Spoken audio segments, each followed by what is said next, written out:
quando è brutta non ci posso arrivare, guarda, è una cosa brutta, c'è pensare non me l'ha messo o no, dobbiamo leggere il compito italiano alla maestra, tu e l'Alzheimer, come si chiama lo tedesco? Alzheimer, state zitto. Attenzione che su naso che ti si metti le cuore, nonna.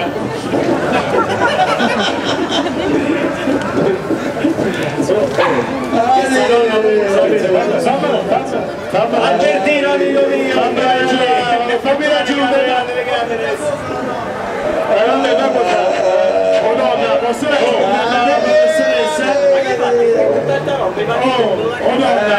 Nonna, posso raggiungere la professoressa? Tema di italiano, una giornata con papà. Che zoccola come mamma. Che mamma zio! Allora, compito di italiano. Ha detto nonna, chiesto di come postino. Ma tu no invece, tu sei brutto come postino. Allora, una giornata con papà, io e papà siamo andati al mercato a comprare le pecore.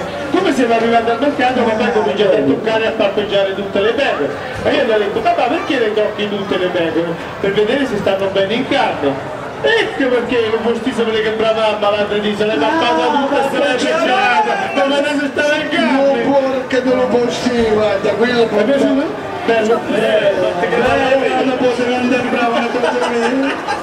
Ogni dia regalano pacche i postini. Ma perché se c'è un di che sta da pensare a Ali!